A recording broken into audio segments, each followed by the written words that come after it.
Hello and welcome to the Student StarCraft AI Tournament broadcast. This is Nightcat and I will be your host for today.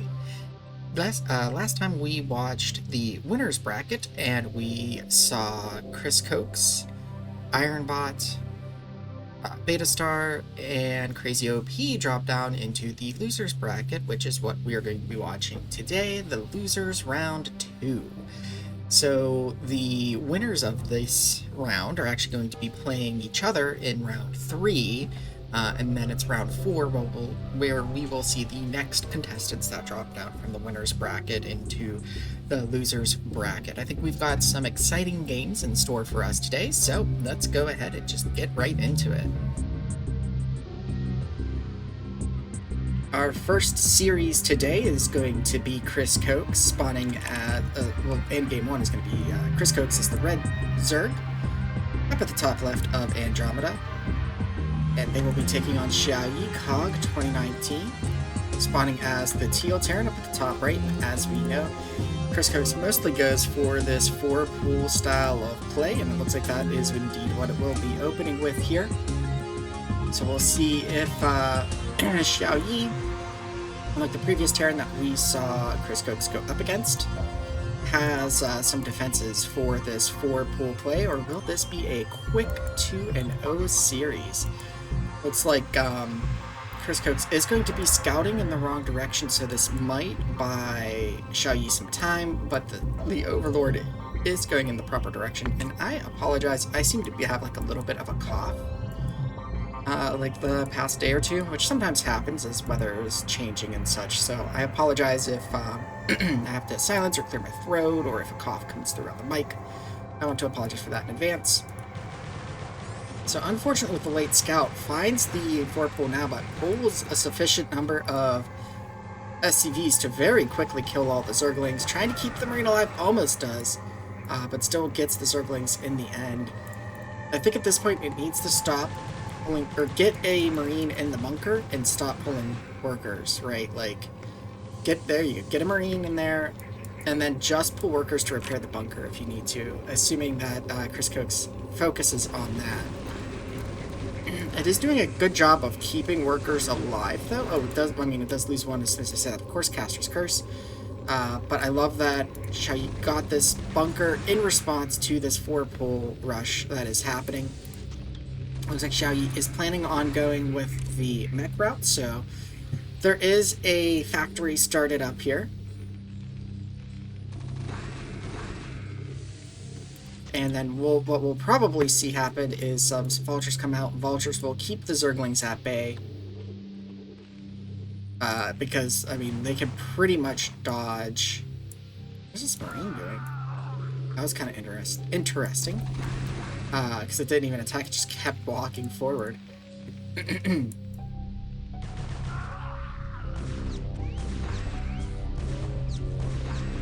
Yeah, I don't know if Xiaoyi has actually found... it looks like Xiaoyi has not found where Chris Coax is just yet, so going to go ahead and scout with these vultures, and that's probably what it's trying to do with the Marines too, is just scout and find the enemy base here. But if it can keep a constant stream of vultures coming out, I think it'll be okay.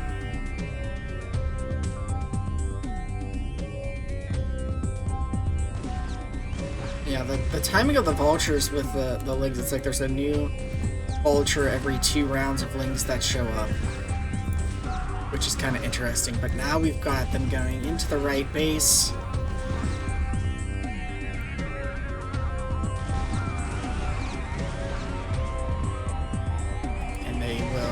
Up here pretty soon.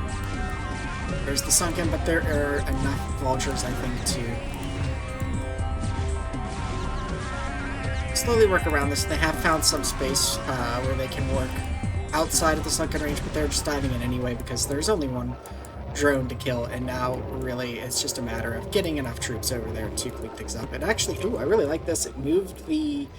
Once it deemed itself safe from the 4-pool, it actually moved the factory excuse me, while getting the machine shop, and is getting now 2nd and 3rd factory, so I really like that. That's pretty cool and versatile to see. But yeah, Chris Coax does not have any workers or any money for those workers. So I think, similar to a previous game that ended in a stalemate, but this is not going to be a stalemate. I don't think. We're just going to bump this up to 4x, since there is literally nothing that Chris Coax can do. All that they can hope for in this game at this point is for Xiaoyi to crash. As the Goliath army is going to build up here a bit.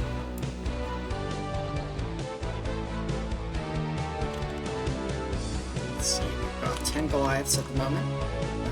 11th and a tank and a 12th. So hopefully we will see this force move forward pretty soon here. So more Goliaths are joining. We might see it move forward. There we go. I was gonna say like when there's like 3 tanks or something like that. I'm even unloading that original bunker with this unnecessarily large push. And with that, Xiaoyi will take game 1, and we'll go ahead and check out how game 2 plays out. Game 2 will take place on La Mancha 1.1, with Xiaoyi spawning as the purple Terran up at the top left of the map, and Chris Coax spawning as the orange Zerg up at the top right, and it looks like Chris Coax will be going for that 4 pull again. Here we have the spawning pull going down. Now what I'm curious about, I'm going to try and kind of pay attention to, is was that bunker like a blind counter, like a response to the opponent that Xiaoyi is playing, or was that, you know, like something, a response to something that was scouted, right? Because I really wasn't sure about that in the first game. So I'm going to try and keep an eye on what Xiaoyi is doing more this game, because we can kind of see, you know, from the production tab, the status of those lings. Just watching to see for a scout to come out here for that SCV. Let's see, we're on 13 scout here, and which direction is this? The SCV is going in the right direction to see the lings and sees the lings, and no bunker has been started yet. The SCVs have been pulled. And the SCVs pretty well able to handle that. Not even a single SCV lost. No bunker this time though. Could be risky here for Xiaoyi. Gonna have to. Oh, I see what it's doing. Because yeah, it's pulling the damaged SCVs for the most part back up, and the scout drone gets in on the action. It takes out an SCV. But there's a lot of Zerglings coming in, and there is no bunker. Oh, and even doing some repairs on the SCVs. That is very cute and nice to see. But I think Chris Coax has a shot this time. A bunker just now being started. But it feels kind of risky getting that bunker this late. But it looks like it was able to push the... Oh, get that Marine. No, it needs to go in the bunker. Wait, Xiaoyi just stopped.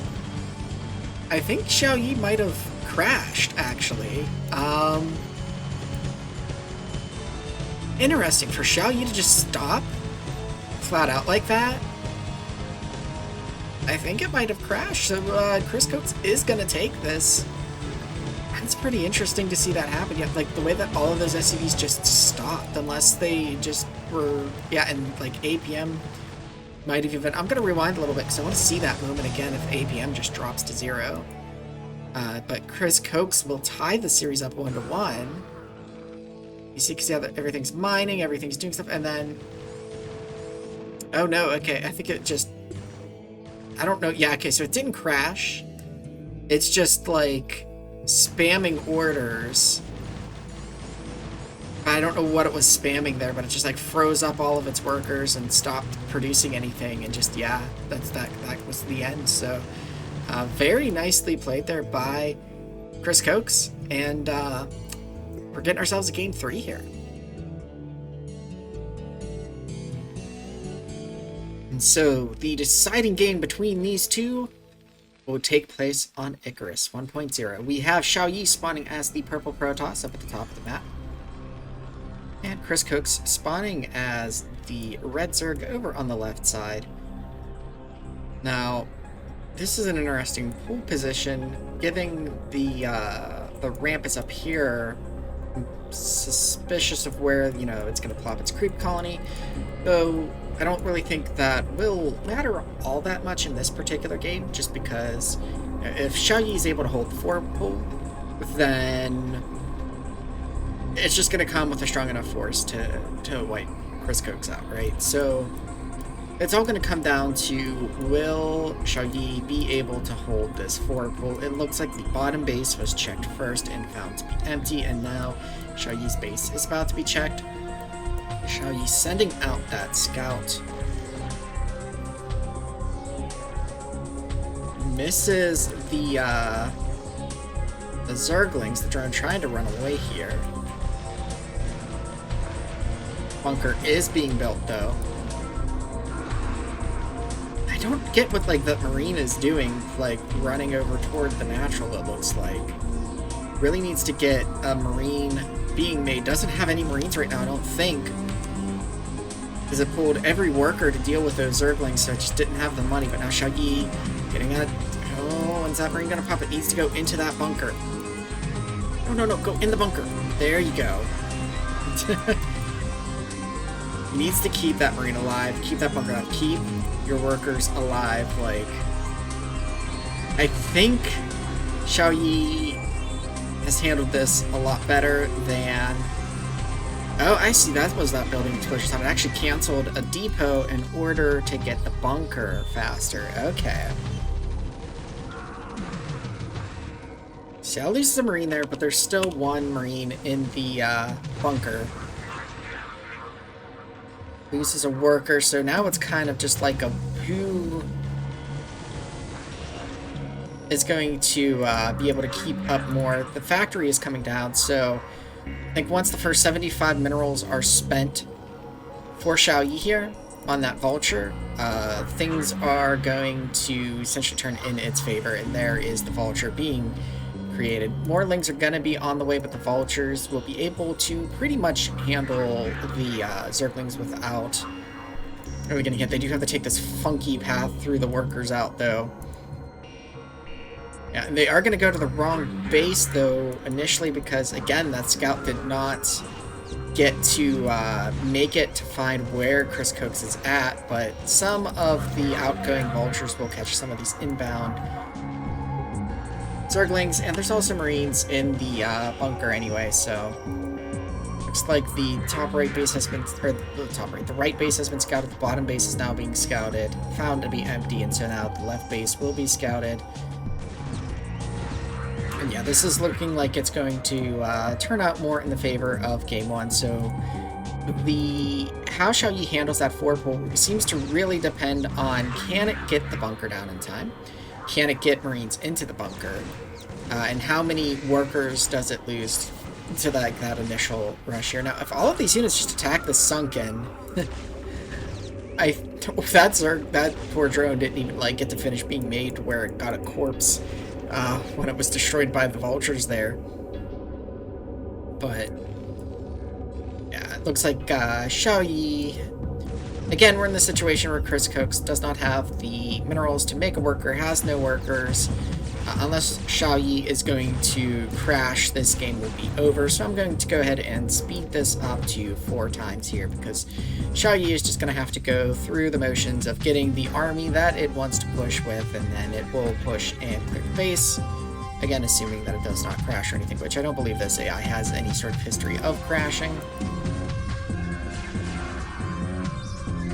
Interesting that it's like throwing little individual Marines at the sunken colony.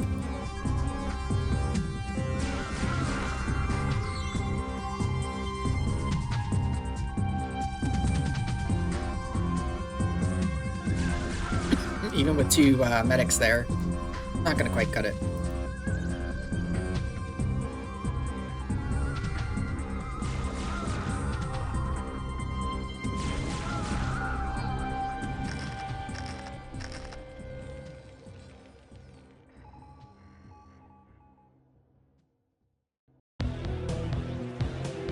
And now here comes the army that it wants to push with. Diving in on the Zerg base, and Xiaoyi will continue on to the losers bracket round 3, winning the series 2-1. Chris Coax is eliminated from the tournament. Our second series today, we have Mcrave Z up against Ironbot in Game 1. You see Mcrave Z spawning in as the red Zerg up at the top of Destination, and Ironbot spawning in as the green Terran down at the bottom of the map. And this one, I'm not really sure how to expect this one to go. Ironbot seated higher at 7, while Mcrave Z seated at 13, I believe. So, you know, based on that, Ironbot would appear to be the favored AI in this matchup, but, you know, I'm just not really sure. It might kind of, again, come down to how well does Mcrave Z's Mutalisks engage with the worker lines, with the army, with the turrets, and all of that fun stuff, you know, the Terrans will have in the game. So we'll see how they choose to go. It looks like Ironbot will be going for mech play, or at least it's got the gas this early. It looks like it is indeed going for mech play, which is what it normally does. We have the wall formed here, and what's nice about this wall is the Marine will spawn on the right side of the wall to be on the inside, nice and safe. And nice little patrol going on there. The scout gets out and is on the way to see what is up at the Mcrave Z base. It will find that the natural is coming online. The initial Zergling didn't care about the worker, but now we do have a little bit of a chase going on here. Lair is on the way, so we're going to see a 2 hatchery play here from Mcrave Z. Not sure if Ironbot saw the lair or not, but Ironbot doing a good job of keeping the scout alive for now. Mcrave Z choosing now to block off that ramp, prevent that SCV and this vulture from getting back in, as the Sunken's wasn't quite done in time, but good ramp block there.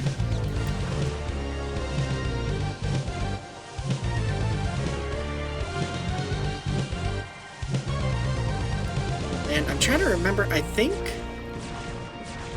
ramp blocks are what we saw take Ironbot down into the loser's bracket here. So actually, now that I'm seeing this particular behavior from Mcrave Z, I think Mcrave Z has a really good shot to take this. And like I said, it really just depends on what these Hydralisks, or sorry, not Hydralisks, Mutalisks do. The Lisks with wings, as opposed to the ground Lisks. So they're out on the map right now. They don't seem to really care about the vultures, which is good. They are just worrying about picking off stray workers. They managed to catch that Marine. Oh, and they managed to dive in here before those turrets can finish, and now they should kind of dive in on the turret, but they are also working on the worker count, which is pretty low here. This tank, unfortunately, gets itself sniped here. Realistically, do need to be a little bit careful that they don't lose too much health. Behind this, Ironbot is able to go ahead and get its natural up. I like how it went for turret defenses first, to try and make sure that this bot was safe to build. Realistics returning home here. Looks like they were sort of just trying to defend and allow this drone to get out to make the third, and now they're going back aggressive. So I like that little switch of, okay, we want to get a drone out and make a third, so let's, you know, defend that drone with the Mutalisks, and now let's go back and be aggressive. Excuse me. Really doing a number onto the worker count here of Ironbot. And there's a lot of little red blips at different spots of the map too, so some Mutalisks doing some scouting around, and like a stray Mutalisk or two just chasing down a unit, a vulture here and there. But very good. Only 15 workers right now for Ironbot. And how many Mutalisks do we have? I mean, some are falling right now. We're at 11 total right now. Yeah, and I think Mcrave Z doing a really good job of, you know, the decision of trading Mutalisks for workers here. But we might need a little bit of a, like, stronger drone development here from Mcrave Z, I think, if it really wants to capitalize on this this worker difference that's going on here. We're staying on the lair tech for now, so it looks like we will be sticking with Mutalisks for the foreseeable future. There's just been a lot of damage done to Ironbot's worker count here. Like, the one thing I will say is that some AIs tend to run a little bit smaller on the worker count, and I think that's just because they tend to go for like maximum efficiency of just saturating that particular base, right? And they don't plan for, well, when I expand, I'm gonna want to have that base saturated immediately. So how much will the lower worker count really impact Ironbot is a little bit hard to say, but I think we are seeing the impacts. I mean, there's like 5 vultures right now in army for Ironbot. Like, that's not enough. That's not a lot. These Hydralisks are going to be coming out here now, and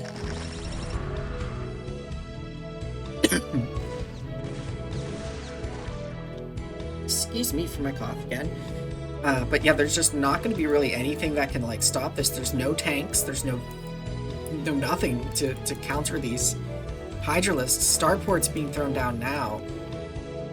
The worker count like now at 30 for Ironbot, but I think it's just too late. Mcrave Z's on 4 bases now, 4 gas bases even. So, you know, it is not looking good right now. The map presence for Ironbot is just non-existent. And there's just continual harassment on the mineral lines from Mcrave Z. The Hydralisks now diving in on the natural having to be abandoned. I think there's like 1 Goliath and 2 Vultures for Ironbot, which is just not good. There's about to be a Valkyrie, but that's not going to save it from these Hydralisks that are just walking in freely to the main. I mean, at this point, all the Mutalisks could die, and Mcrave Z will just win this. And again, we have really good splitting of the Mutalisks versus the Valkyrie here. Valkyrie gets chased into a corner and taken out. And Mcrave Z here going to get a strong first game with Ironbot tapping out. Mcrave Z quickly goes up 1-0. Will we see a 2-0 sweep? Let's find out. Game 2 of this series has us on circuit breakers, with Mcrave Z spawning as the blue Zerg down in the bottom left.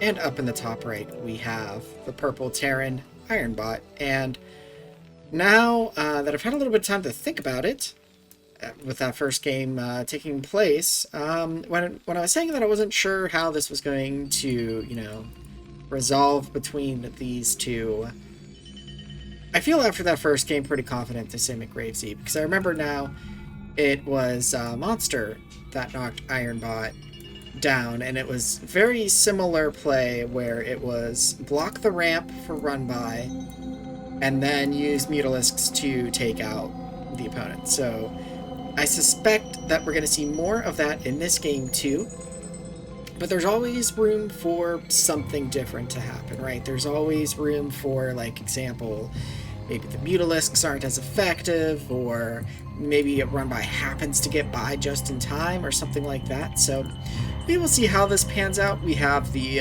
pool first, followed by the expansion going down here. Just checking to see, let's see what that first 100 gas gets spent on, if it will indeed be a lair for that 2-patch replay. Or will it be, there it goes, okay. I was gonna say, or will it be something else, because I was almost building up the 200 gas before that got spent there. And now we've got a second scout, it looks like, coming out. The SCV scout kind of getting caught by the Zerglings here, a little bit surprising. Taking some more damage than I would expect. I'm not sure, well, I guess there hasn't been a scout drone from Mcrave Z, so scouting with these Zerglings here down to the bottom right, it's going to find it blank. There's 2 SCVs here, which seems a bit odd. And they do actually together take out that Zergling, but the one SCV is pretty heavily damaged. Not sure if Ironbot has been found by Mcrave Z just yet. It looks like this Overlord is going up and to the left. So it may not. The Sunken's going to be in time, I think, for the Vultures. Looks like... Yeah, okay, so we do have a 2-factory going on here. And then we have the, like, AI dance of load, unload the bunker. First Vulture is here, but the ramp is now blocked. So once this gets up to like 3 Vultures, we'll probably see a run-by attempt, but if they don't fire at the Zerglings, it is not going to succeed, and the Mutalisks are almost hatching. The Zerglings even getting some damage in there. Yeah, the Mutalisks pop 2 in time to kill that last Vulture, so I think we are going to see a bit of a repeat of the first game here. Just on a different map here, the Mutalisks go up to the top left. I guess, yeah, that hadn't really been scouted yet, but Mcrave Z needs to scout that top right. Maybe the cross spawn position will work out in Ironbot's favor and keep Mcrave Z back long enough. It really needs to start getting, like, Goliath, since this Mutal Ball is just scary, man. Way it's chasing this SCV here. Finally picks it off, but let's see, where is this Mutalisk Cloud gonna go now? Is it going after the Vultures, or it seems like they're just returning home?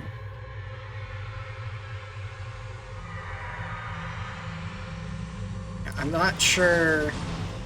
There are a lot of there's 18 Mutalisks, by the way, here. I'm not sure where this Mutalisk ball is going.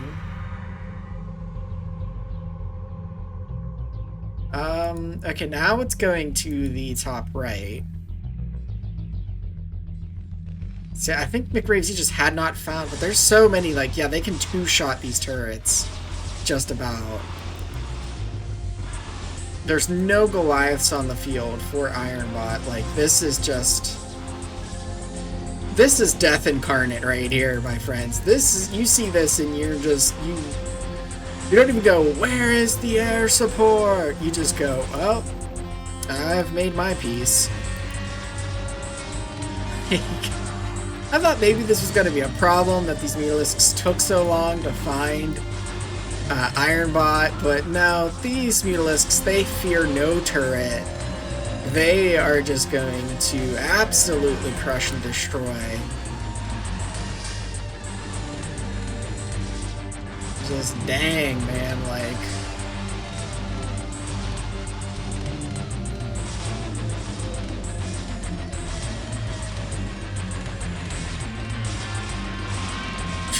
Jeez, like, I'm a little bit speechless because it's just crazy how effective Mutalisks can be.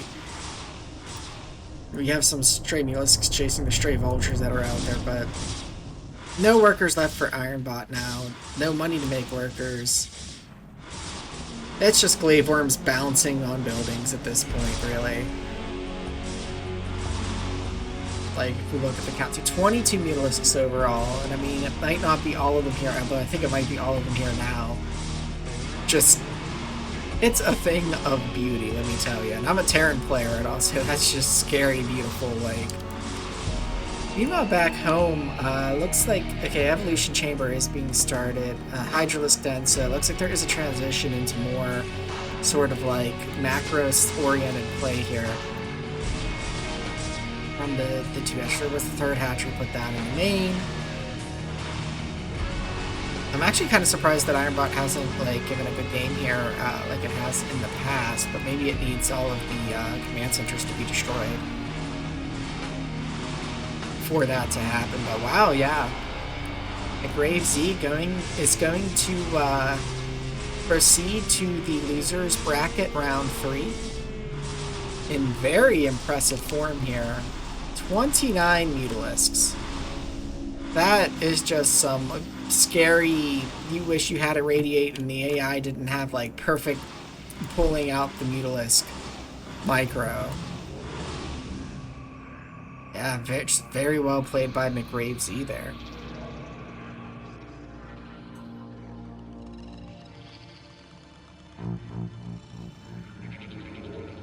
And for our third series today, I think we have a pretty exciting one ahead of us. With the first game being on La Mancha, we have Beta Star spawning as the blue Protoss up in the top left, and in the orange Protoss spawning down in the bottom right, we have Purple Wave. And if my memory is serving me correct, I believe both of these AIs have won the tournament at least once. So I think this is going to be really exciting match to see with both of these two meeting up in the losers bracket. So just a best of three. Looks like both are going for just a pretty, we're on the army tab there, pretty safe in base, one gateway. Purple Wave getting their structures just, well, I was about to say getting their structures just a little bit faster, but then the assimilator went up a little faster for Beta Star, so caster's curse right there, I guess. But it looks like we are getting mirror builds so far here, although Purple... Oh, no. I was going to say Purple Wave getting a Zealot while Beta Star isn't, but then... I just shouldn't predict what they're doing, because, like... it's kind of funny. They're both doing mirror builds. The Cybernetics core is going down. They both have their assimilators. The Beta Star not gathering gas just yet, while Purple Wave is. Beta Star is going to go ahead and start the gas now while the core is at about halfway. There is a Zealot coming across the map for Beta Star, while Purple Wave is content to sit their Zealot at home. Now they're both starting Dragoon production, but Purple Wave is getting a second gateway, while Beta Star is not, and they're both getting Dragoon range. So Purple Wave, oh okay, because Beta Star here is going for a forge. I'm not exactly sure why. There's been a scout in Purple Wave's base, so Beta Star sees what's going on and knows, or should know, that, you know, there's really no Dark Templar coming. I mean, I suppose that there could be a proxy or something like that where we would see, you know, like a surprise DT, but I don't know that that's something that's really common in PvP. But her Beta Star, though, now going up to 4 gateways, so it looks like we have 4 Gate Goon with a Forge on hand if it's needed. Range about to finish up for both of them, just finishes now. Purple Wave is going for an expansion, so Purple Wave's going to need to be careful. They're just on 3 Gate Goon production here with this expand. It's interesting that they are hoveling around, or not hoveling, but, you know, gathering around this piece of ancient technology to them, this abandoned vulture here. But looking at the army sizes, despite the gateway difference, there's really only one. Well, there was one difference in the Dragoon. Again, I'm just going to get hit with Caster's Curse every moment here. And like one Zealot. But I think the difference is going to grow here. We'll just try and kind of box the armies to watch the health here as the engage is looking to maybe begin. Purple Wave's Dragoons, though, stumbling on themselves a little bit here. That might hurt a bit. But production-wise, you know, Purple Wave now getting another gate. Looks like some shots are being fired here. And Beta Star's army is backing up here. Goons are falling, which is not good, but Beta Star might try to use this high ground or just try to fight here. I was trying to get that fight a little bit better centered than I did. Unfortunately, I was kind of clicking too far one way or the other. But Purple Wave recognizes in the high ground, going to go ahead and back down. We can take a look at the production tab here. There are a lot of Dragoons being made for Purple Wave, and we can see that the army difference is quickly growing in Purple Wave's favor. Purple Wave even teching now 2 Reavers and has that second base. Beta Star is trying to get that natural up now, but Purple Wave is a step ahead of the game in that regard. And then we don't see any advanced tech coming down just yet. Beta Star actually throwing down a 5th gateway, but I think, yeah, we already have like 5 gateways for Purple Wave. So Purple Wave getting a nice concave there, a nice advance there. Needs to be a bit careful with this choke point, though. Beta Star going to use that to its advantage, I think, until the Reavers are on the field with the shuttle. I don't think Purple Wave will quite have what it needs to break this, but very, very impressive force here outside of the natural of Beta Star. Beta Star, meanwhile, seems to be getting a little bit of a traffic jam here. in its worker line, and that actually could help Purple Wave because the Dragoons, as they're being tripped up by the probes, can't really fire. So, you know, they would essentially just be like plasma ball shields, I guess, or plasma ball sponges. And they go to try and step out there, and Purple Wave is very quick to go ahead and snipe a few of the Dragoons. A third base, excuse me, with the circling observers coming up here. And we also have, looks like the Citadel coming down. The first Reaver is out. We've got a Scarab on the way. And I think, where is the shuttle, though? There is the shuttle. And I think once the shuttle gets up here, I really feel like Purple Wave will have what it needs, though. It will come down to, it's, for some reason, unloading and loading really far back. The shuttle is really far away from the action, actually returning all the way home, probably to pick up the second Reaver now. But the longer that this takes, the more, you know, Beta Star's looking like it could maybe do something, but there are still just numbers on the side, and going to be upgraded soon, as +1 is on the way for Purple Wave, while it is not for Beta Star. And Purple Wave can just sort of sit here and keep Beta Star on this container. Needs to be careful with the shuttle. The Reavers, I think, maybe got, like, getting a shot. There was a really nice Scarab shot. The Reavers get picked up, but there's just so many Dragoons. I think Purple Wave can just like brute force its way in here. There are some Dark Templar on the way now too, and I don't think there's any detection out. There's no robotics facility out for Beta Star that I can see, so yeah, Purple Wave just able to force their way into this natural. I really like this army control that they have going on here. And now they're not even wasting time with destroying this natural. They are just making sure that they take out this army. Now they did take out the probes that were in the natural, but they're not worried about the buildings at all there. They're just making their way up here. Now there are some Dark Templars. There's a robotics facility, but it's going to be way too late to get observers. There was there were a couple of cannons next to the main nexus, but that's not going to help anywhere else with the Dark Templar, and Purple Wave will be clear to just erase this base off of the map.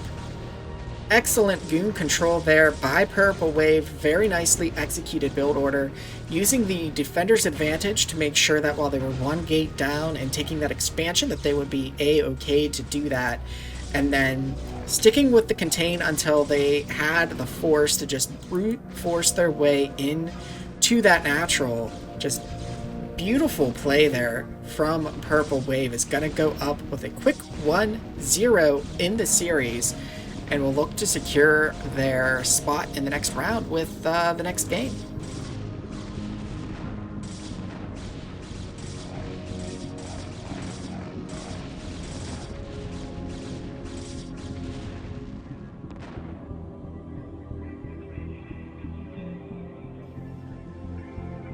So game 2 in this series, we are on Jade 1.0 with Purple Wave spawning as the white Protoss up at the top left of the map.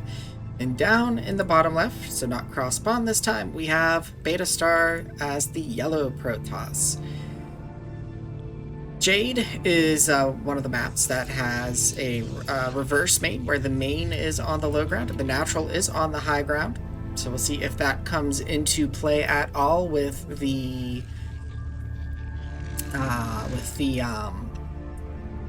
way that it played, like where Beta Star was the aggressor initially and then Purple Wave became the aggressor. There's also this like sort of, I think, a little bit bigger choke, where the choke lasts a bit longer than on the last map that we were on, La Mancha, I believe it was. If I'm not forgetting already what map was just played, so it will be interesting to see how all of these factors just sort of converge on this game, right? It looks like we're actually getting a 2-gate out of Purple Wave, whereas Beta Star looks to be going with like the same build that it went with last time,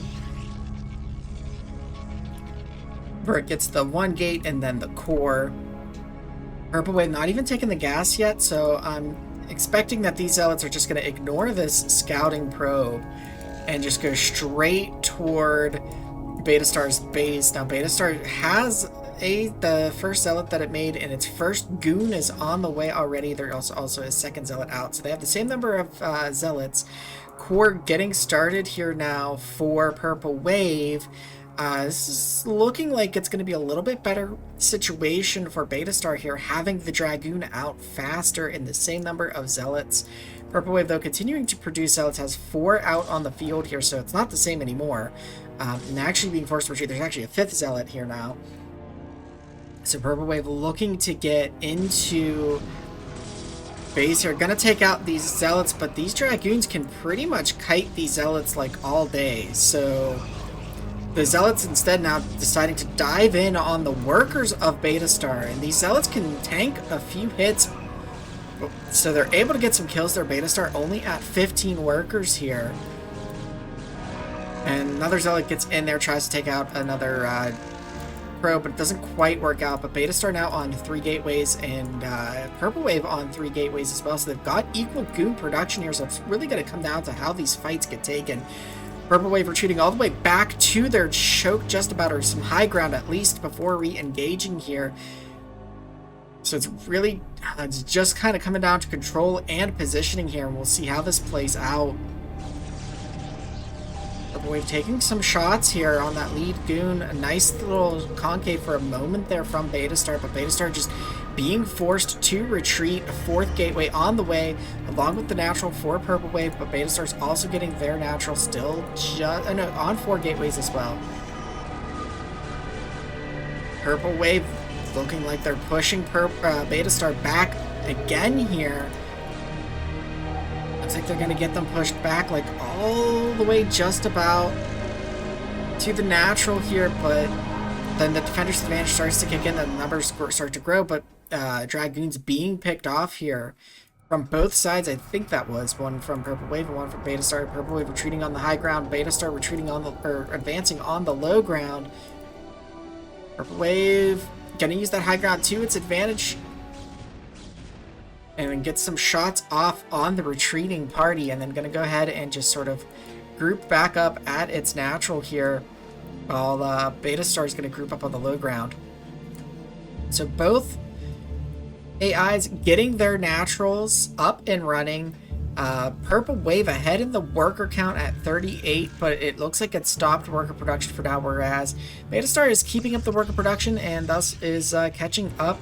Gas started at the natural for Purple Wave, and now the Citadel is on the way too, and I think they have the superior numbers of 23 to 14 from Beta Star, so it's not looking too good. The gas at the natural is up for Beta Star. Beta Star is not teching yet, is just continuing to throw down gateways. It looks like getting a 6th gateway now, but Purple Wave is pushing Beta Star all the way back, and Beta Star is giving up the high ground advantage.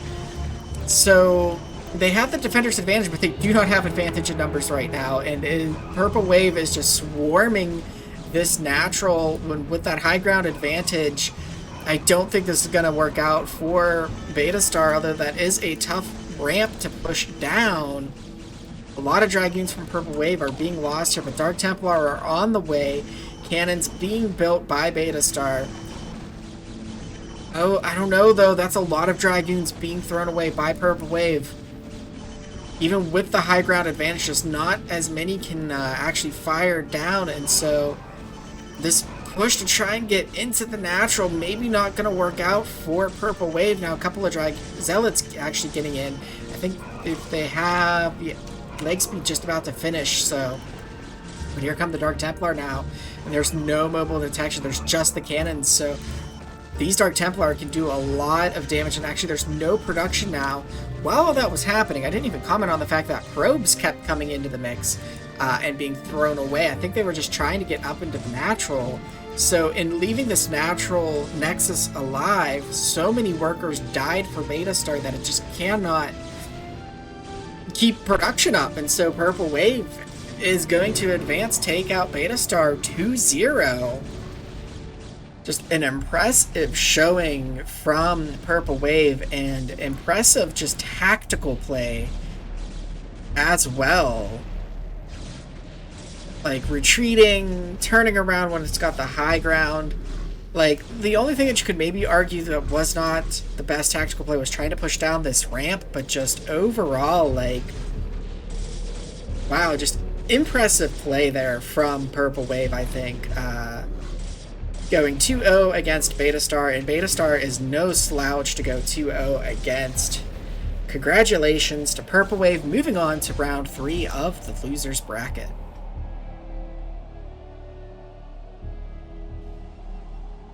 And starting with our final series for today here, we've got Crazy OP going up against Dragon. Game 1 is going to be on Python 1.1 with Crazy OP spawning as the brown Protoss over, I guess, on the right spawn. And we already saw the first probe leave the base there. And we've got Dragon spawning as the purple Terran over on the left side of the map and like that left upper spawn. So it looks like the scout from Crazy OP is going to go ahead and find Dragon here. Now we saw Dragon fail to really respond to 4-pool tactics. We'll see how Dragon fares with this cannon contain that's going to start up here. And there's a scout and it sees a probe, dodges around it and goes off to scout, and looks like Crazy OP. I don't think it was intentionally waiting for that scout to go by. Maybe it was, but the minerals seem to kind of line up with when that pylon was thrown down there.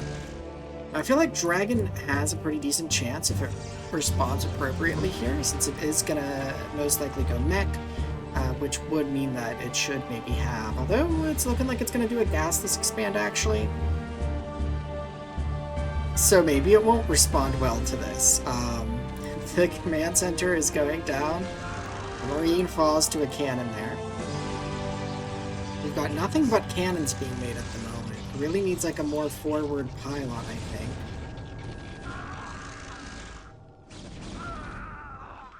Like maybe a pylon here, or like even just start one out at the front so that we can just start creeping these cannons even further forward. An academy is being started for Dragon, and now a bunker is being started. A bunker could finish. Yeah, it's definitely going to finish before there's a cannon that's in range, so that could be a problem for Crazy OP here. But we'll see. No upgrades started yet out of that. Well, the cannon just finished, so that would be... Whoops, turn that on. And now we have Marine range. So Dragon might be okay. The first factory being started now. These cannons really aren't going to be able, I think, to get in range of this bunker. There isn't anything placed up around these two pylons, so... First factory still being worked on here. Looks like it's maybe going to complete here pretty soon. Yep, and there it's the machine shop being started. It's sort of unfortunate placement for the factory. It's going to have a really weird path for the units coming out. So they're going to pop at the bottom here, and this might be tight. I might have to go to the left. We'll try to keep an eye on that when that tank finishes up. As we can see, there are not any more cannons being made. So let's see what happens with this tank when it pops out here. Looks like, yeah, it is indeed going to the left, which, I mean, that's actually relatively clear until it gets a comsat. I think that it might have some issues. But yeah, it's trying to push forward now a bit. A lot of the bio falls to the cannons here, but this tank can take out these two pylons. I don't think we have siege mode out. Okay, actually, we do have siege mode, but we're not using it yet. Crazy OP has started its tech path toward Dark Templar, and comsat stations are on the way, but those are limited in what they can do, so, I mean, depending on how scans go, there could be a problem. And actually, that's funny, the comsat was in range of a cannon while the tank was not. So the comsat actually took some damage, but now we've got the tanks laying siege to these cannons here. Citadel just finishing up, and then we'll see that Templar archives start up, and we will see if this is enough time for this to for those Dark Templar to get out. I think there will be, because the Terran is not pushing forward, but again, there are two comsats. They've got some decent energy here, so I think Dragon will be mostly okay, at least okay from the 3 Dark Templar that are on the way right now. But we'll have to see how it plays out. Looks like Dragon looking to go ahead and take a third now. Go ahead and place that command center. The Dark Templar are out. There's a second wave of Dark Templar being made. I'm going to force some scans here. But we'll see, can the Dark Templar burn all of the scans? The Dark Templar getting on top of the tank, taking one out. Quite a few scans burned there, but this natural Wukong still has quite a few scans. More scans going down for the second wave of Dark Templar. Your carriers are now started for Crazy OP. There is a turret out too, though, so I mean, burning these scans I feel like isn't really necessary because of the turret. Trying to dive in on those tanks, but the SCV's getting the repairs off. There's still a Dark Templar out. Do we have the Interceptor? Yep, we do have the Interceptor upgrades, so that way the carriers can hold more of them. There are some carriers on the map, but I don't, or there's one carrier on the map, but I don't know where it is at the moment. Looking around Crazio's bases, I don't see them. Crazio is taking more expansions meanwhile. I really have no clue where this carrier is. It's somewhere though. Oh, there it is. It's just hanging out by the Stargates. I'm like, where is it? Clicking around everywhere. Weirdly, it only has 4 interceptors. I think it's producing more now. Crazy P has a lot of minerals here, so shouldn't have a problem creating the interceptors, but is letting the natural get destroyed. But given that Crazy OP's actually expanded a fair bit, it may not be too worried about that. It may have just been wanting to get the interceptor count up a little bit more. Now there is a science vessel out here which could EMP the shields, but it looks like it did, just did a defense matrix.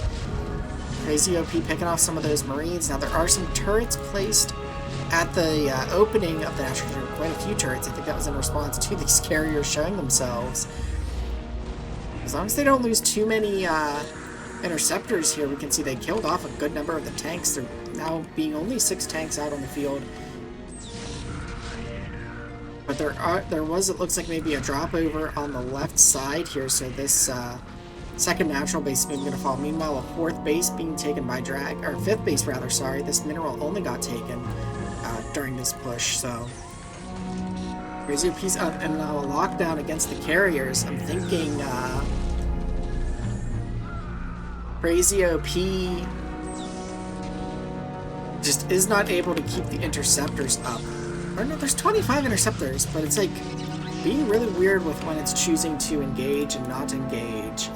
But the lockdowns are certainly not helping it.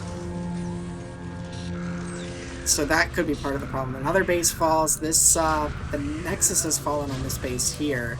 So I suspect with the huge supply difference that Dragon is going to eventually win this, especially with the weird way that these carriers are like, well, I mean, it's not really weird when all of your carriers are getting locked down, right? That's a fresh one pops out and gets locked down, man. It's a good use of ghosts there by Dragon.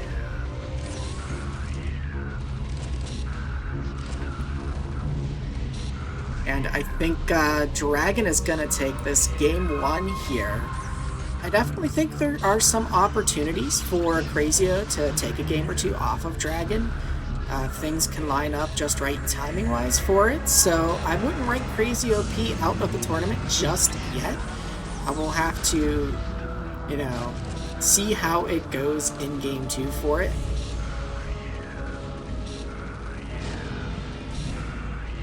But yeah, a little bit of weird unit dancing here from Dragon, it looks like. I'm guessing it's just struggling to get up this ramp because it's kind of sieged on the ramp. It's, you know, trying to keep the bio close enough to the tanks here that it's causing this sort of just massive dance of units on top of themselves.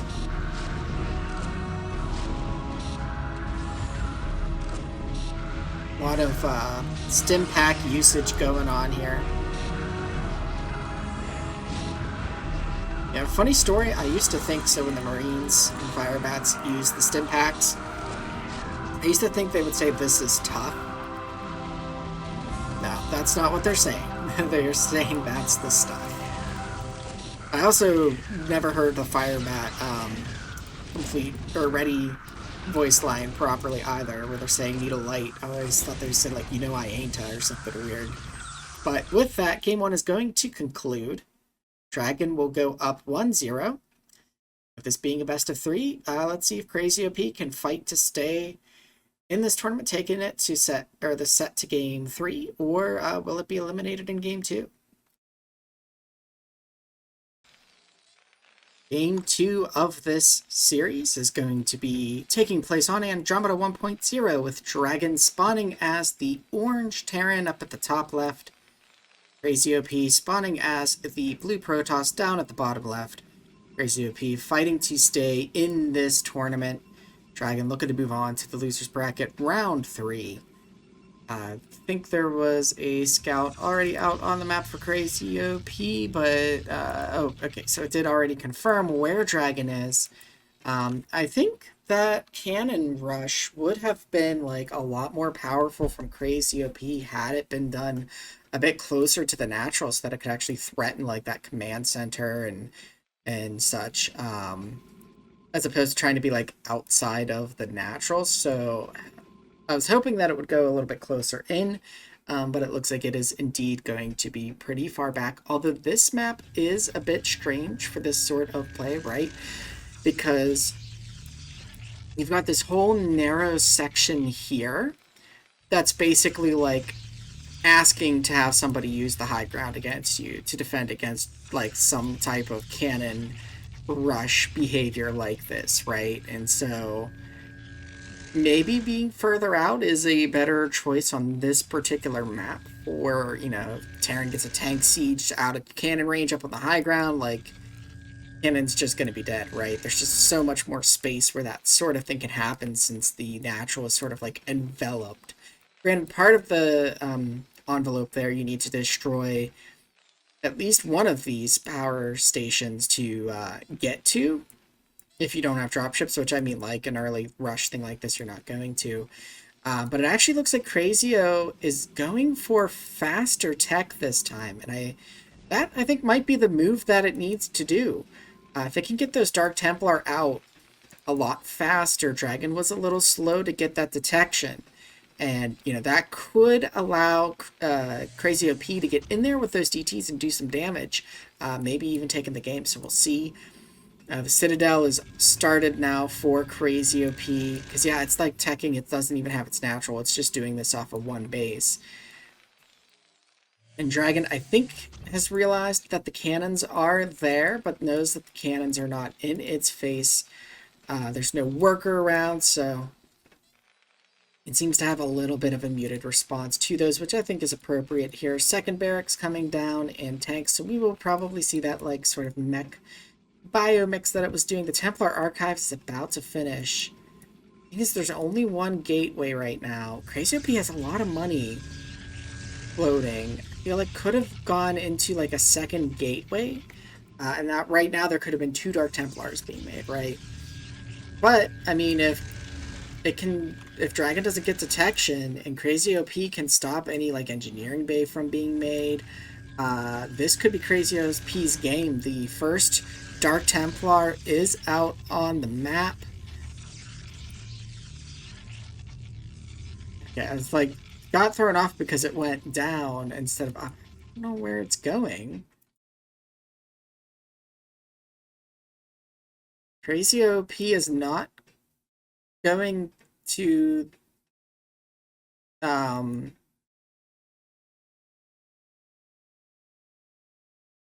where Dragon is. I don't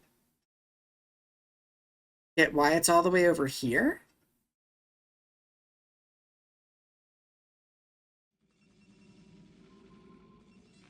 It seems really strange. Did Crazy OP not find where Dragon was? Or are these DTs just like... There's no detection. Oh, wait. Okay, yeah, so now the DTs come in. Dragon's doing kind of a really weird build, too. Like... Why are there so many...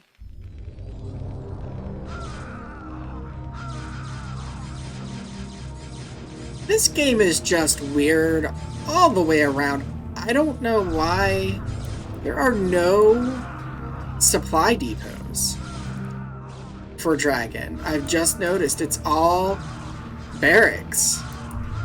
Was it building barracks when it meant to be building depots? I don't know what has happened here, but Crazy OP is looking like it's gonna tie this up and take this into game 2. Or sorry, game 3. This is like the strange... Crazy OP was over here on the opposite side of the map with its DTs. Dragon was building barracks instead of supply depots. I don't think I've seen this behavior from Dragon before, so I don't know if it's like a bug that's specific to this map, a bug that's specific to this spawn, or maybe just sometimes it does this. That's really strange to see. But yeah, Crazy OP able to take it to a game 3 though. Because even though Dragon did some really weird behavior, sometimes the other AI will do some really strange behavior too, and can cause the other AI to still win. But in this case, Crazy OP will tie it up 1-1, and we will go to deciding game 3. And our final game for today, the deciding game between these two opponents, we have Crazy OP spawning as the Red Protoss over on the left side of Moonglaive, which is a 3-player map, and Dragon spawning over on the right side of the map as the Yellow Terran. So Moonglaive is pretty similar to Ascension. I mean, obviously there's like a lot of differences in terms of the way that your units move and everything, but I mean, there's a lot of similarities, right? Because you've got like the triangle sort of spawn positions. You've got, sorry, I thought I was hearing something, but I wasn't. And of course, Crazy is going to go for the same thing here. It's going to plop down the pylon and the cannons. But like, you've got then your natural, you've got 2 different ways out. You've got a smaller choke and a larger choke, although I would argue that they're not as impactful as the ones on Ascension, simply because they kind of go to like... Ascension's sort of, well, I guess it's kind of the same, except you have like the bigger choke actually goes towards your third, and then the smaller choke goes out towards the middle, whereas this, it's just reversed. So yeah, they're actually rather similar. And then you've got this third with a choke here, and all these ramps and stuff, and yeah, just very similar maps, just a little bit different shaped. One thing that is missing is like any sort of mineral onlys in the middle-ish area. But now these cannons are actually getting kind of close. These are pylons instead of cannons right now, but if Crazy OP gets some cannons, it could really mess up this natural. And there is a couple of cannons started here. That SCV, of course, as Artosis would say, just danced into range of the cannons, so this bunker, unfortunately, probably won't be finished, and especially now with these 3 cannons here. This one cannon is eating a lot of damage, but now they're both finished here, and this natural is going to go down, and this is what I was kind of talking about, where I was like, Crazy OP keeps, building these cannons back so far. Like, if Crazy OP would just build into the natural, it would probably wreck Dragon, and here we see a perfect example of that, where these cannons are just absolutely wrecking right now. And Dragon just has no answer, and is not teching up to what it needs in order to answer this, so I suspect Crazy OP is probably going to go into the next round. Crazy OP continuing to push this cannon offensive while also going ahead and taking its natural, so it's working on its progression to get to the tech that it wants. It's funny, these cannons can't see this Marine unless it's actually firing because it's on high ground while they are on low ground. And the mischance there was really helping that Marine to stay alive, but now we can see, you know, the Marine does eventually fall. Gets a couple shots off on the probe there, but this pylon would give some psi up on the high ground to start some cannons. This pylon is, I mean, obviously going to give psi on the high ground, so yeah, this Razio could probably just win this with the cannon rush, I think. The Marine tries to stim, but that's not going to be enough to stop this cannon from finishing. A second Marine, though, maybe, but this cannon is going to finish and be able to back that one up. And so, yeah, this is not looking good. Crazy to be actually taking a third base, which is something I don't think I've seen it do. So it got a gateway, but then was like, you know what, this cannon rush is going so well, I'm just going to take a third. I don't think I've ever seen the cannon rush outright win like this in this aggressive format. I like it, and I think it's something that Crazy OP should maybe try to do a little bit more, because it feels like this would work more against some of the bots than trying to, you know, just contain outside the natural and overtake with Dark Templar.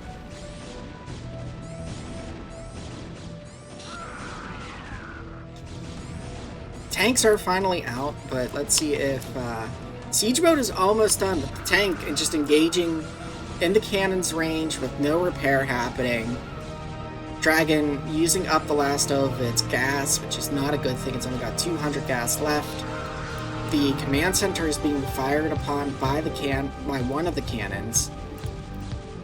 There's a second cannon on the way that's going to be in range. Siege mode is out though, so Dragon might just barely live. Just barely. But Dark Templar are going to be on the way pretty soon, and I think the Dark Templar are going to clean it up. As we can see, the Templar Archives is over 3/4 done. So yeah, the Siege Tank is, I think, going to put an end to actually the Dragoon. I was going to say maybe the Dragoon could put an end to this. The tank doesn't even care about the Dragoon. Now it seems to, but yeah, here comes the Zealots. I actually don't even need the Dark Templar, just send in a few ground units. There's no more minerals, there's barely any gas. Yeah, this is a very well executed cannon rush there by Crazy OP, starting all the way back here and ending all the way at the opponent's gas. Just very well done there. And so with that, Crazy OP is going to advance to the losers bracket round 3.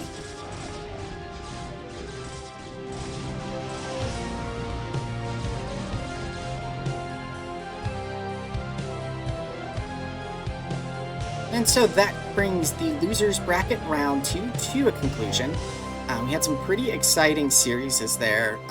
You know, we had a couple of 2-1s and a couple of 2-0s.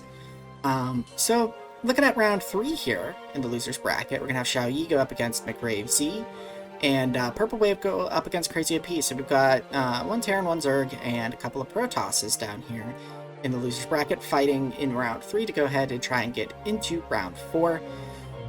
And next cast is actually, I think, going to be a combination of both the winners and losers bracket. So winners bracket round 3, we're going to be having Stardust against Halpan and Monster against Banana Brain, which is only 2 series. And then we're going to have, I think, the losers round 3 included in that next cast as well. So that way we can continue this sort of theme of having 4 series in the future as there are less and less series, though that may change a bit, but I think that's the plan for the next one. It's going to be winners bracket round 3 and losers bracket round 3. The losers of the winners bracket round 3 will actually drop down into losers bracket round 4 to play the winners of the losers bracket round 3. So we should know at the conclusion of the next cast who is going to be playing in the winners bracket semifinals and who is going to be playing in the losers round 4. Then there is, not pictured here, but there is still a losers round 5 that will have to be played, which would be between the winners of round 4 And then there is a losers round 6, which is the winner of round 5 up against the loser of the semifinals from the winner's bracket. So there's still a fair bit of tournament to go, and I think there's a lot of potential for a lot more exciting games, especially with the contestants that have made it thus far. I would like to thank everybody for tuning in and watching. Again, we really appreciate the support. If you liked what you saw, go ahead and give us a like, and if you go ahead and hit that subscribe, and I believe there is that little notification bell still on YouTube that you can hit, you'll know when these go up and when these are scheduled and when these are happening. Typically we do these once a week on Sundays. Sometimes for the tournament we do, like we did this week, one on Saturday and one on Sunday, because there are a lot of games to play through here with the way this format is, but they all deserve the attention and love that I try to give them. But again, thank you all for tuning in. Again, really appreciate the support, and we will catch you all next time. Until then, take care, everybody.